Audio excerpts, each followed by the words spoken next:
চা নিচ্ছ না? নমস্কার বন্ধুরা, আমার নতুন ব্লগে আপনাদের সবাইকে স্বাগত। কিছুদিন হলো I am suffering from cold and calf, তাই আমার ভয়েসটাও একটু চেঞ্জ হয়ে গেছে, বুঝতেই পারছেন। তো আমরা আজকে গেছি আমাদের বিজ্ঞান জ্যোতির আন্ডারে R&D ভিজিটে, research and development visit under Vigyan Jyoti phase 5 2024-25। তো সেক্ষেত্রে আমি চয়েস করেছিলাম, আমার ফার্স্ট চয়েস যেটা ছিল সেটা হচ্ছে কলকাতার Presidency University and then Calcutta university.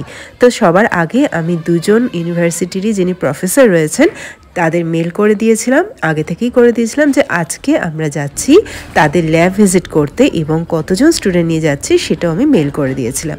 আমার সাথে আমার কোএসকর টিচার ছিলেন রাঘবেন্দ্র স্যার, আমাদের পিজিটি ফিজিক্স স্যার।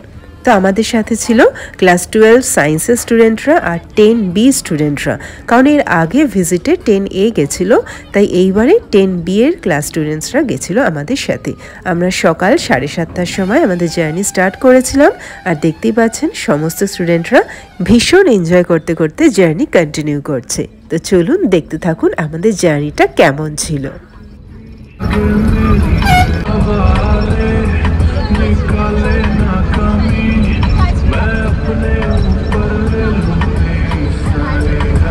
দেখতে দেখতে আমরা পৌঁছে গেলাম বিদ্যাসাগর সেতুতে, মা গঙ্গার পাশে। তো এই সেতু ধরে এখন আমরা চলেছি দক্ষিণেশ্বরের দিকে। 10:30টার মধ্যেই আমরা কলকাতা এন্ট্রি নিয়েছিলাম, আর কিছুক্ষণ যেতে হবে, তারপরেই আমরা পৌঁছে যাব আমাদের গন্তব্যে, মানে প্রেসিডেন্সি ইউনিভার্সিটিতে। পৌঁছে গেছি আমরা নর্থ কলকাতায়। নর্থ কলকাতা বেশিরভাগই ব্যবসায়ীদের জায়গা, এখানে অনেক রকমের পুরনো দোকান এবং বিল্ডিং দেখা যায়, আর তার সাথে রয়েছে প্রাচীন ঐতিহ্যের ট্রাম। সেই ট্রাম দেখে স্টুডেন্টরা খুবই উৎসাহিত ছিল, তা সেই ট্রামের পাশ ধরেই আমরা এগিয়ে চললাম কলকাতার রাস্তায়।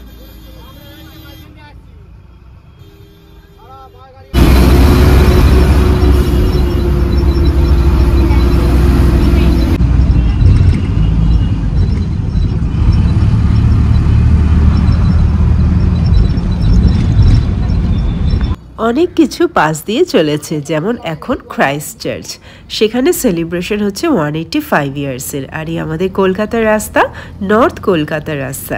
তো আর কিছুক্ষণ পরেই আমরা পৌঁছে যাব কলেজ স্ট্রিটে।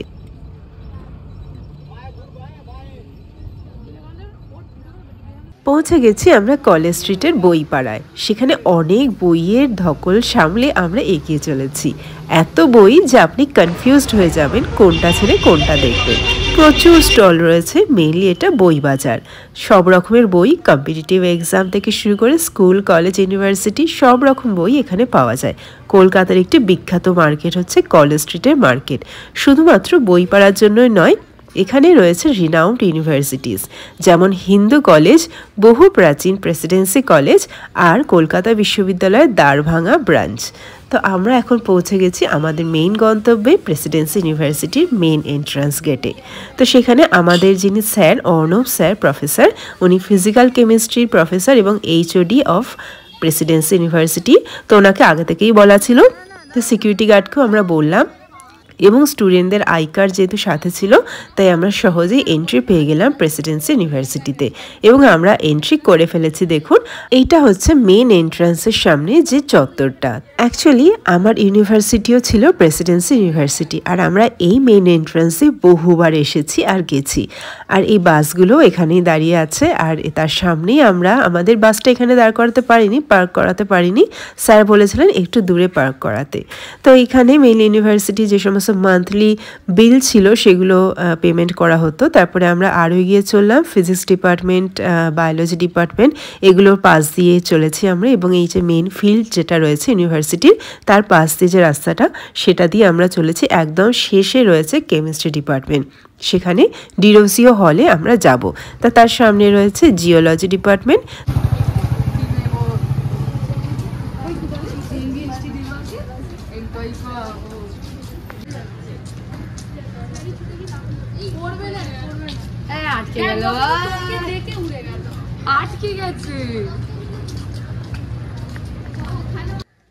বিজ্ঞান জ্যোতির আন্ডারে রিসার্চ অ্যান্ড ডেভেলপমেন্ট ভিজিটে ইউনিভার্সিটি ভিজিটের কথা রয়েছে। তো সেই কথা মাথায় রেখে আমি দুজন প্রফেসরকে ইমেল করেছিলাম অনেকদিন আগেই যে আমাদের স্টুডেন্টদের নিয়ে আমি একটি এডুকেশনাল ভিজিটের আয়োজন করতে চাই, এবং তারাও প্রম্পটলি আমাকে পারমিশন দিয়েছিলেন। তো এখানকার যিনি অর্ণব স্যার রয়েছেন, অর্ণব হালদার প্রফেসর, উনি ফিজিক্যাল কেমিস্ট্রি প্রফেসর এবং এইচওডি অফ কেমিস্ট্রি ডিপার্টমেন্ট। তো তার আন্ডারে আমি আজকে ভিজিট করাচ্ছি তার নেওয়া পারমিশনে। তো এখানে এসে আমি অনেক পুরনো অনেক লোকের সাথে পরিচয় হলো, যেমন বলরাম দা ছিল এবং নতুন নতুন অনেকেই ছিল, তাদের সাথে আলাপ হলো।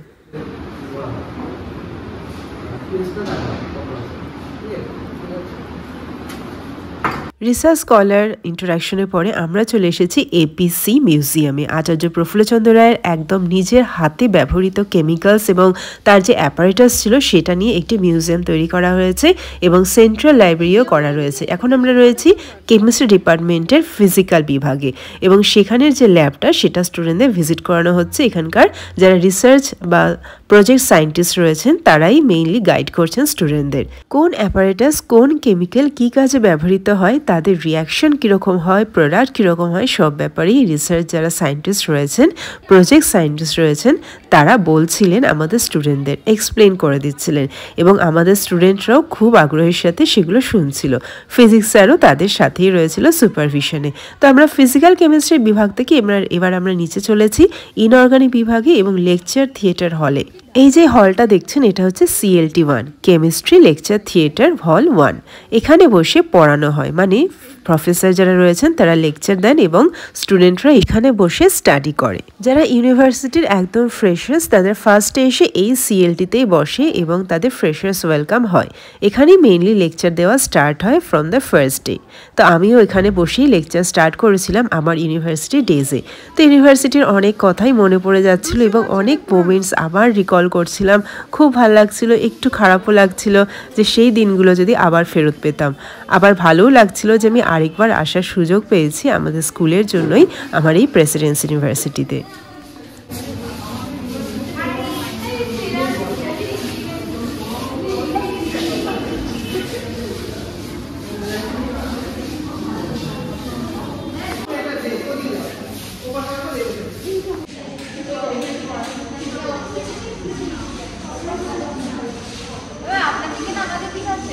আমার দিকে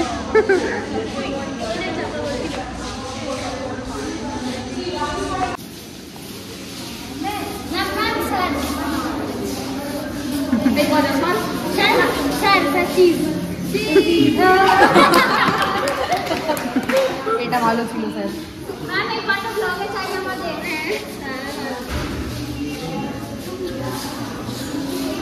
রিসেন্টলি প্রেসিডেন্সি ইউনিভার্সিটির 200 ইয়ার্স বর্ষপূর্তি উদযাপন হলো, আর সেই সুবাদে অনেক রকমের ব্যানার এবং পিকচার দেওয়া রয়েছে ওয়ালের বিভিন্ন জায়গায় এবং তার সাথে এখানে যারা রিনাউন্ড পার্সোনালিটিস রয়েছেন যারা এখানে আসেন বা এখানকার অ্যালুমনি তাদেরও ছবি দেওয়া রয়েছে এবং ডেসক্রিপশন দেওয়া রয়েছে, যাতে এখানকার বর্তমান স্টুডেন্টরা বুঝতে পারে যে এই প্রেসিডেন্সি ইউনিভার্সিটি কতটা ঐতিহ্যময় এবং এখানে নেতাজি অমর্ত্য সেন থেকে শুরু করে কত এমিনেন্ট পার্সোনালিটিরা স্টাডি করে গেছেন। তো বন্ধুরা এখন আমরা ডিরোজিও হল থেকে সোজা বেরিয়ে স্ট্রেট যে বিল্ডিংটা NMR বিল্ডিং সেখানে যাচ্ছে, আর আমার সাথে স্টুডেন্টরাও চলেছে আর তাদের গাইড করছে ওই মেইন বিল্ডিংয়ের যে রিসার্চ সায়েন্টিস্ট ছিলেন যিনি আমাদের গাইড করছিলেন তিনি আমাদের সাথে রয়েছেন। মেইন বিল্ডিং এবং NMR বিল্ডিংয়ের মাঝের পথটা হচ্ছে ডিপার্টমেন্ট অফ ফিলোসফির মধ্যে দিয়ে, তাই এখানে আপনারা বিভিন্ন ধরনের পোর্ট্রেট দেখতে পাচ্ছেন। তারা সবাই কিন্তু ফিলোসফিরই প্রফেসর বা কোনো রকমভাবে তারা সেখানে যুক্ত রয়েছেন ফিলোসফির সাথে। তো এখানে আপনাদের ডিপার্টমেন্ট অফ ফিলোসফির ভিশন অ্যান্ড মিশনের একটা যে ব্যানার রয়েছে সেটা আপনাদের সাথে শেয়ার করলাম এবং তারপর আমরা আরও এগিয়ে চললাম ফিল্ডের যে পথটা সেটা ধরে। পৌঁছে গেছি আমরা NMR বিল্ডিংয়ে। খুবই রেস্ট্রিক্টেড এরিয়া এবং রেস্ট্রিক্টেড এন্ট্রি। মেইন যে NMR রুমটি রয়েছে সেখানে কিন্তু মোবাইল নিয়ে প্রবেশ নিষেধ। তো আমরা ফার্স্ট ফ্লোরে উঠে গেছিলাম এবং সেখানে বলা হয়েছিল যে half of the students will wait and half of the students will move to NMR room. তো কিছু স্টুডেন্টরা উপরে ছিল এবং আমরা নিচে চলে এলাম গ্রাউন্ড ফ্লোরে এই NMR মেশিনের রুমটি আপনাদের সাথে শেয়ার করছি। এরপরে 500 আছে, 600 আছে, 700 আছে, 800 আছে। ভারতে 800 চলে এসেছে, কিন্তু এটা 400। এটা 2018 সালে ইনস্টল হয়েছে। এই এনএমআর মেশিনটির সম্বন্ধে আপনাদের কিছু ইনফরমেশন দিয়ে রাখি। এনএমআর মেশিনটি স্যাংশন হয়েছে 2018-এ, জার্মানি থেকে ইম্পোর্টেড এবং বর্তমান যার মূল্য ₹4 crore, আর সেটি মেনটেনেন্স পার ইয়ার হচ্ছে 10 লাখ। তাই খুবই কস্টলি একটি অ্যাপারেটাস এবং organic chemistry, physical chemistry, physics, বায়োকেমিস্ট্রির জন্য কিন্তু একটি অপরিহার্য মেশিন, যেটা শুধুমাত্র প্রেসিডেন্সি ইউনিভার্সিটির এই কেমিস্ট্রি ডিপার্টমেন্টে রয়েছে এবং অন্যান্য ইউনিভার্সিটির স্টুডেন্টরাও কিন্তু এটি ইউজ করবার জন্য আসে। সবচেয়ে কম দামের সলভেন্ট যেটা সবাই ইউজ করে সেটা হলো CDCl3 ক্লোরোফর্ম ডি, সেটাতেই ইউজ করে। সেইটার পিক আছে 7.26, ঠিক আছে। এবার অন্যান্য কম্পাউন্ডের কোথায় কি পিক আছে সেটা ম্যামরা বা স্যাররা আমাদের যিনি গাইড তিনি খুব সুন্দরভাবে স্টুডেন্টদের এক্সপ্লেন করে দিচ্ছেন কিভাবে এই এনএমআর মেশিনটি ওয়ার্ক করে, আর লিকুইড নাইট্রোজেনের যে সিলিন্ডারটা বা অক্সিজেনের সিলিন্ডার সেটাও কীভাবে ওয়ার্ক করে, এবং ডয়টেরিয়েটেড হাইড্রোজেন বা ডয়টেরিয়েটেড কম্পাউন্ড তারা কীভাবে এনএমআর মেশিনের সলভেন্ট হিসেবে কাজ করে, এই সব কিছুই এক্সপ্লেন করে দেওয়া হচ্ছে। 4.5 লাখ টাকা 10 মাস। আবার নাইট্রোজেন ফিলিং করতে হবে।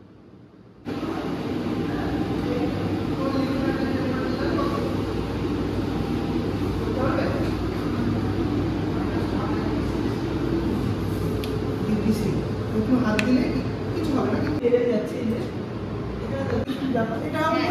এটা স্যাম্পল ডিটেক্ট করা যায় খুব ভালো।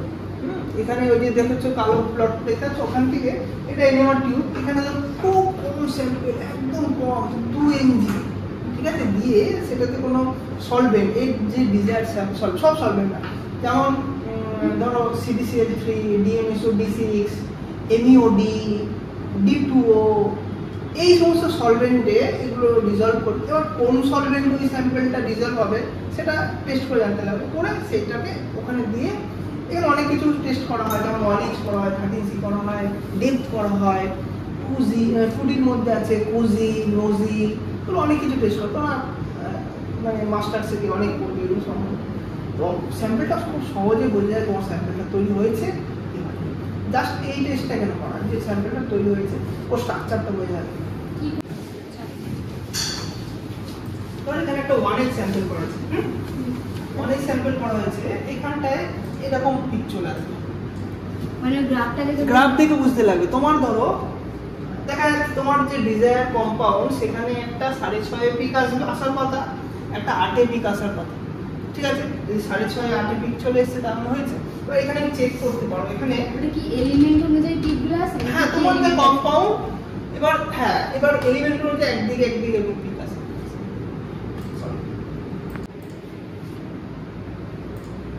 নাইট্রোজেন, তারপর আছে হিলিয়াম, এরকম করে একটা স্তর আর আছে। এই মানে যে এটা সলিউশনটা করে ওটা কোথায় দেবে? এটা রাখবো যে ওখানে তো ওই যে কালো ঢাকনাটা দেখা যাচ্ছে, লাল একটা চেম্বার কালো ঢাকনা, ওটা সরানো যায়, ওখানে এখানে কম্পানি দিলে। এখন মেশিন অফ আছে, মানে কম্প্রেসর অফ আছে, পুরোটা এয়ারের মাধ্যমে, যেরকম নীল পাইপটা যাচ্ছে না, নীল পাইপটা, আর এখানে দেখো একটা কম্প্রেসর আছে, গাড়ির চাকা হাওয়া দেয় দেখেছো, গাড়ির বড় লরিতে হাওয়া দেয় ওরকম কম্প্রেসর, ওদের একটা বড় কম্প্রেসর, দামি কম্প্রেসর লাগা আছে, ওর থেকে একটু অ্যাডভান্স। তো ওই এয়ারের মাধ্যমে এয়ারটা যখন ফর্ম হয়ে যাবে, মানে ওর যখন দরকার ততটা হয়ে যাবে, আর এখানে কমেন্ট দিলে ওই প্লটটা স্পিনারের যদি উল্টো পাল্টা দিই, সাপোজ এখানে হওয়া উচিত, আমি এখানে দিয়ে দিলাম, তাহলে কি হবে, যখন ওটা স্পিন করবে তো ভেতরে গিয়ে, এটা ভেতরে গিয়ে ধরো মেজারের বাইরে দিয়ে দিলাম, তাহলে স্পিন করতে গেলে ভেঙে যাবে, ঠিক আছে। এইটা ভেঙে যায়। হ্যাঁ, এটা এনএমআর টিউব, এর অনেক দাম, একটা এনএমআর টিউবের দাম, E20 টিউবের দাম 1000 টাকা মিনিমাম। গ্লাস দিয়ে তৈরি না, এটা হলো ওয়ার্ডস দিয়ে তৈরি, ঠিক আছে। হ্যাঁ, তো ভেঙে যাবে, কেলেঙ্কার হয়ে গেল, সব শেষ। তাহলে নরমাল গ্লাস এটার দাম ধরো যখন ইনস্টল হয়েছিল তখন প্রায় 1.8 কোটি লেগেছে। হ্যাঁ হ্যাঁ, 2018 সালে। হ্যাঁ, এখন এটা মোটামুটি 4 কোটি টাকার দাম হচ্ছে। 4 থেকে এটা জার্মান। আর এটাতে এই মেশিনটার মেইনটেনেন্স খরচা প্রচণ্ড বেশি, মানে হিলিয়াম প্রত্যেক 10 মাসে ফিলিং করতে হয়, প্রায় 5 লাখ টাকা হিলিয়াম লাগে। আর নাইট্রোজেন প্রত্যেক সপ্তাহে ফিলিং করতে লাগে, প্রায় ধরো 5000 টাকা নাইট্রোজেন লাগে প্রত্যেক সপ্তাহে। আবার সারাক্ষণ এসি চলতে লাগে, এসিতে রাখতে লাগে। বন্ধুরা, after the NMR session we came to the lunch session.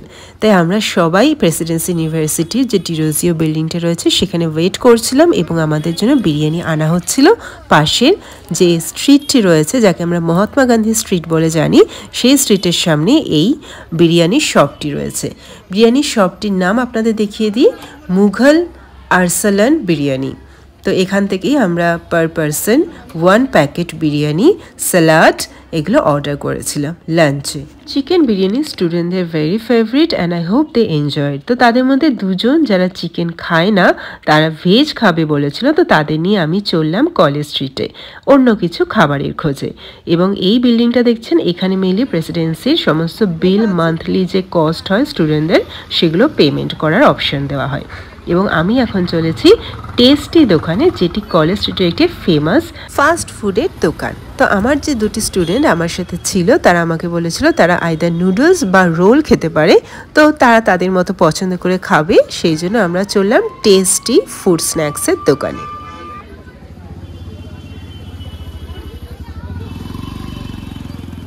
After lunch এরপরে আমরা চলেছি একটি নতুন ইউনিভার্সিটি ভিজিটে, সেটা হচ্ছে university of Calcutta. We are waiting for our bus to come. আর সেই সময় আমাদের যে স্টুডেন্টরা রয়েছে, তারা সামনের একটি দোকান থেকে, মানে এটা ঠিক দোকান না, একটা ভ্যানে করে কিছু ব্যাগ বিক্রি করা হচ্ছিল, তো সেখান থেকে তারা চুজ করছিল অ্যাজ দ্য লাইকড ইট। আর আমাদের বাসটাও চলে এসেছে ইতিমধ্যে, এবং সমস্ত স্টুডেন্টরা একে একে বাসে করে আমরা এখন চলেছি university of Calcutta. University of ক্যালকাটার দ্বারভাঙা বিল্ডিংটা এখানে রয়েছে, বাট আমরা যাচ্ছি রাজাবাজার সায়েন্স কলেজে। সেখানে আরেকজন প্রফেসরকে আমার আগে থেকেই বলা রয়েছিলেন, তিনি ছিলেন অ্যাপ্লাইড কেমিস্ট্রির প্রফেসর। তো সেখানেই আমরা চলেছি, একদম মেইন গেট থেকে সোজা গিয়ে স্ট্রেট যেখানে যাচ্ছি তার ডান দিকে চলে যেতে হবে। এই যে এই বিল্ডিংটা অ্যাপ্লাইড কেমিস্ট্রি, তো সেইখানে আমরা ফার্স্ট ফ্লোরে উঠে গেলাম লিফটে, আর স্টুডেন্টরা চললো। তো আমরা এখন চলেছি কেমিস্ট্রি বিভাগে। ডিজাইনার না মোটা জানি কি অদ্ভুত!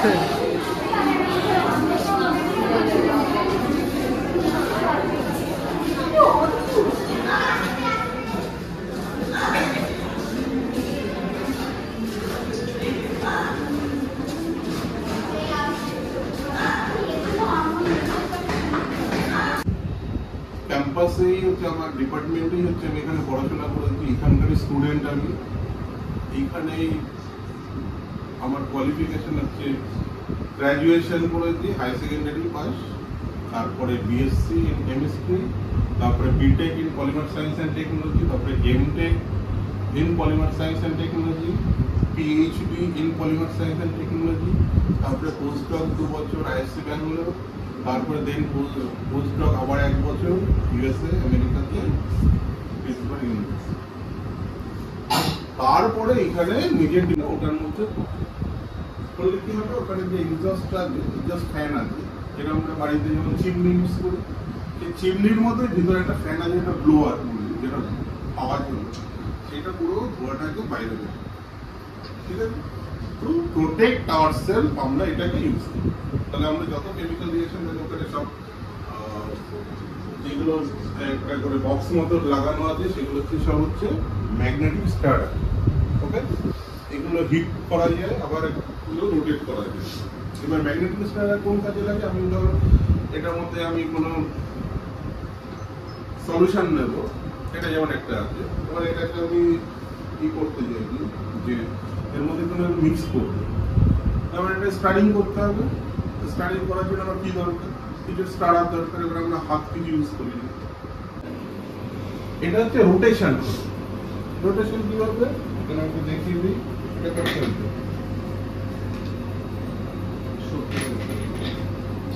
ওটাও তো করতে হবে। কি আছে, কালার আছে একটু, কিন্তু এটা একটা কম্পাউন্ড, একটা সলভেন্টে সলভেন্ট করা। আমি চাই কি যে সলভেন্টটাকে সেপারেট করব। তো সলভেন্টটাকে সেপারেট করতে গেলে আমাকে ডিস্টিলেশন করতে হবে। আর ডিস্টিলেশন করতে গেলে কি হবে, আমার টাইম লাগবে বেশি, যার জন্য এটাকে ফার্স্টে যেতে হয়। তার জন্য আমরা কি করি, এখানে লক করে দিলাম, দিয়ে এটা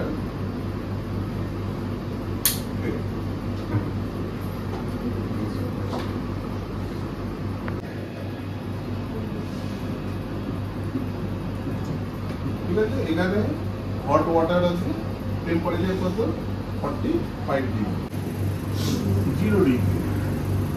ঠিক আছে, তাহলে এখানে আমি যদি বলি যে এখানে কুল্যান্ট হিসাবে কি ইউজ করেছে, মানে যেটাই জল এই পাইপের মধ্যে দিয়ে এর মধ্যে ঢুকছে, কোন লিকুইড কি ইউজ করবে? জল ইউজ করতে পারবো? জল তো 0 ডিগ্রি পরে আইস হয়ে যায়, তাহলে সে মুভ করবে না।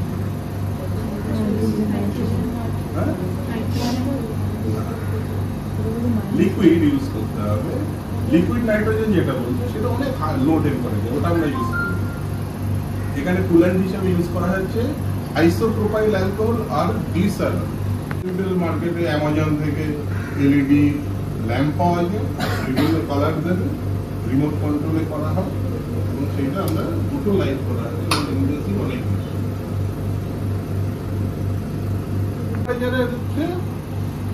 লিকুইড থাকবে, সলিউশন থাকবে, আর হাই টেম্পারেচার যেটা বডি টেম্পারেচার 37 to 40 ডিগ্রিতে সেটা সলিড হবে। কিন্তু এখানে যেটা দেখাবো সেটা সলিড হবে না, মানে সলিড দেখাতে পারবে না, কারণ অনেকটা কনসেন্ট্রেশন হাই লাগে। এখানে লো কনসেন্ট্রেশনে রাখা, কারণ আননেসেসারি পলিমার নষ্ট হয়ে যাবে, কারণ এগুলো তো মার্কেটে কিনতে পাওয়া যায় না, এগুলো আমরা সব বানাই। একটা ফ্লোতে এখানে ইনজেক্ট, তাহলে আইসিইউতে যেসব পেশেন্ট ভর্তি থাকে তাদের কি হয়, ওই ইনজেকশন যখন দেওয়া হয় যেটা স্যালাইন হয় সেটা নিতে পারে না তার বডি, তাকে জোর করে ফিট। ঠিক আছে, তাহলে এইটা হচ্ছে সেই প্রোগ্রামেবল একটা সিরিঞ্জ পাম্প বলে, তার মধ্যে এই সিরিঞ্জের মধ্যে ওষুধ দিয়ে এটা এখানে সেট করে দেওয়া হয়, দিয়ে এটাকে অন করে দেওয়া হয়। ওটা পার্টিকুলার ফ্লো রেটে, যেমন 2 ml per hour, 1 ঘন্টায় 2 ml সলিউশন ইনজেক্ট, তাহলে ফোর্সফুলি আমরা ইনজেক্ট করতে হবে। কম্পাউন্ড আছে যেগুলো আমরা সলিউশন করতে গেলে নরমাল কন্ডিশনে সলিউবল হয় না, তখন এটা হচ্ছে একটা ফোর্স ক্রিয়েট হয়, এটা ক্যাঁ করে আওয়াজ হবে, এটা ভাইব্রেশন হয়, ভাইব্রেশন হলে এটা আস্তে আস্তে সলিউবল করে। তারপরে যে একটা উইং এখানে জয়েন আপ হয়ে আছে বিভিন্ন কম্পাউন্ড সিনথেসিস, সেটার অ্যাপ্লিকেশন সেই রিলেটেড এখানে কাজ করে। এক্সস্ট হয়ে গেলে তাহলে তোমার ইনহেলার আর প্রবলেম হবে না, তাহলে এর মধ্যেই আমরা রিঅ্যাকশন করি। এবার রিঅ্যাকশন করার জন্য স্টারিং কন্ডিশন লাগে, সবসময় নড়াতে হয়, বা যাতে হোমোজিনিয়াস মিক্সচার হয়, এগুলো করেছো তো তোমরা। তো সেই জন্য হোমোজিনিয়াস মিক্সচার করার জন্য আমরা তো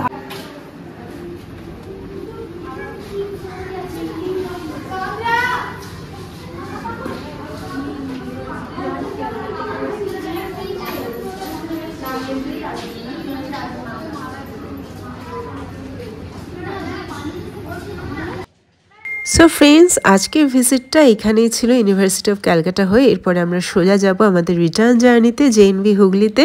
স্টুডেন্টরা সারাদিন খুব এনজয় করেছে আশা করি, এবং আপনারাও ভিডিওটা এনজয় করেছেন।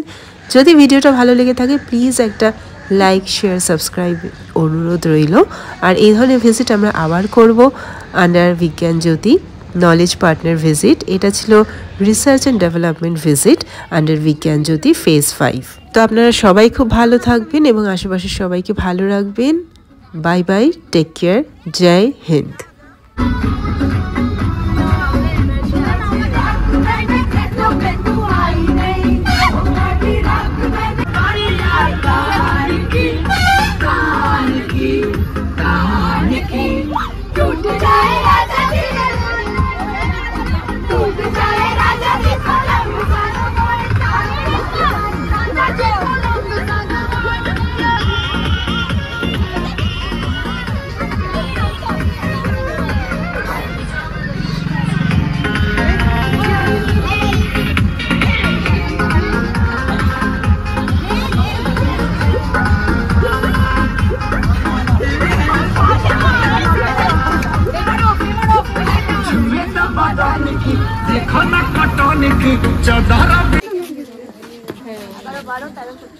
এই মোট তোমরা 14 জন গেছিলে,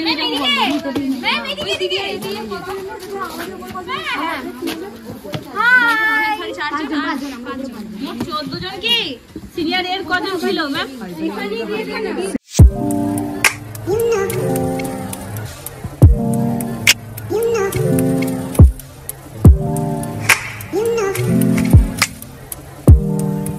You know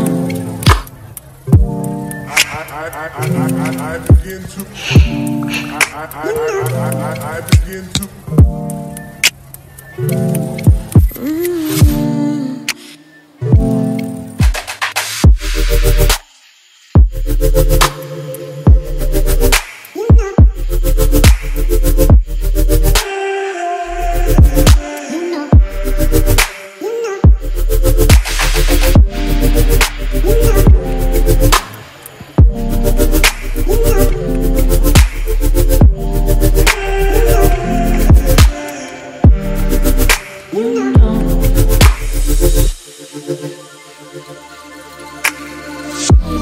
It's so special, boy, how it feels when I'm with you. You got me doing things I never thought I'd do. Just so you know, ain't never let you go. You're mine, oh, just so you know, you're mine for sure.